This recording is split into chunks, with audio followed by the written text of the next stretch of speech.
Centuries before modern scientists spoke of parallel universes, a man in ancient times wrote about realms so vast and interconnected, even the stars themselves were just markers along a greater path. His name? Enoch, a man who, according to ancient records, never tasted death.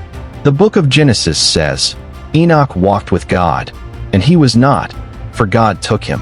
But taken where? Most people stop at that verse and move on. But ancient Hebrew writings, banned from the official Bible canon, tell us something else entirely.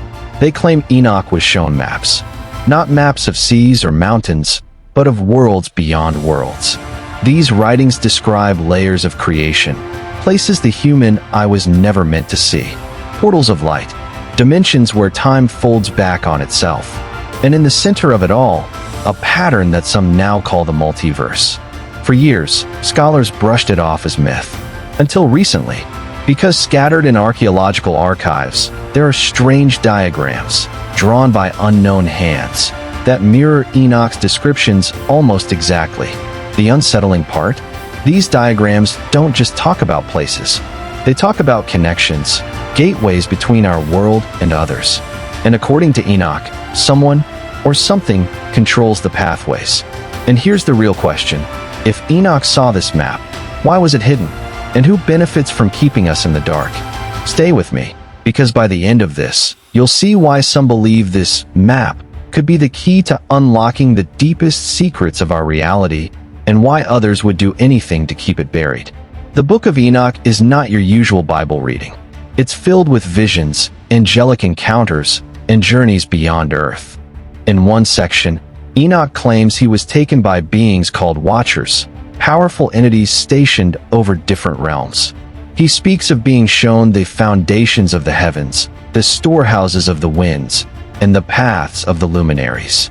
These weren't just poetic lines. They were coordinates, instructions, almost like an ancient star chart, but pointing to more than just the physical sky.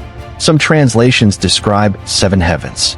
Others go further, hinting that each heaven contains multiple worlds, and each world has its own laws, its own flow of time, and its own keepers. Here's where it gets emotional. The tone in Enoch's writings changes when he describes the final layer. He writes with awe, but also fear. He speaks of a place of frozen fire and dark waters, realms where even angels dare not tread without permission. He wasn't just sightseeing. He was on a mission. According to the text, God himself gave Enoch the role of a messenger to record what he saw and bring it back to mankind. But instead of his map being preserved openly, it was tucked away, dismissed as heresy, and eventually removed from most biblical collections. Why? Because the implications were too big. If people believed what Enoch wrote, it would mean Earth is not the center of creation, and that what we call the spirit world is just a fraction of the total picture. Let's go deeper into the actual map.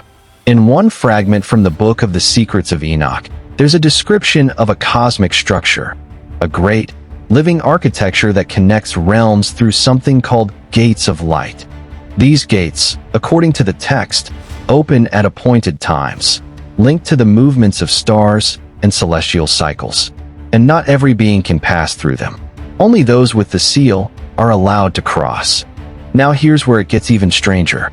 A team of historians in the late 20th century stumbled upon an Ethiopian manuscript containing star diagrams with interwoven paths.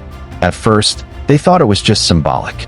But when overlaid with modern astronomical charts, some of the alignments matched real pulsars and black hole positions in our galaxy. Coincidence? Maybe. But then, in 2017, a private collector revealed a medieval codex. Its pages filled with spirals, intersecting circles, and inscriptions in a script no one could translate. Under UV light, faint lines appeared, showing a structure eerily similar to Enoch's 7 heavens. Some physicists, looking at these diagrams, pointed out that they oddly resemble brain cosmology, a theory that our universe is just one sheet floating in a larger, multidimensional space. If this is true, Enoch's map wouldn't just be spiritual, it would be scientific. He might have been describing what we now call the multiverse, thousands, maybe millions of worlds layered like pages in a book, with specific points where they touch. But here's the problem. If there are gateways, they can be opened and closed, which raises the dangerous possibility. Could someone, a being or a group, be controlling access between these realms? And if so, where are they now? Enoch's writings don't just stop at descriptions. They contain instructions. He records sequences of numbers, unusual measurements, and even what appears to be a path order. Some scholars believe this could be a code to navigate the realms. In one rare translation, Enoch says, "The path to the second heaven lies in the east wind, and the gate opens when the 3 stars align as one." This might sound like ancient poetry, until you realize there are astronomical events where 3 major stars line up perfectly. If these events correspond to gate openings, then the map isn't just theoretical, it's functional. Now think about this. In multiple cultures, from the Mayans to the Dogon tribe of Mali, there are stories of sky beings who travel through portals tied to star movements. The patterns line up far too closely with Enoch's descriptions to dismiss. Some researchers think the map wasn't meant for humans at all. It was a record for other beings to ensure they could navigate between realms after the Great Flood changed the balance of the Earth. If true, then Enoch's mission was never just to tell us about the multiverse. It was to warn us that these gateways are still there, and one day, they might be opened again. Whether you believe Enoch's map is a divine revelation, a lost scientific blueprint, or pure myth, one thing is undeniable. His words carry a sense of urgency. He describes realms of beauty, yes, but also places of danger, guarded by forces beyond comprehension. And maybe that's the real point.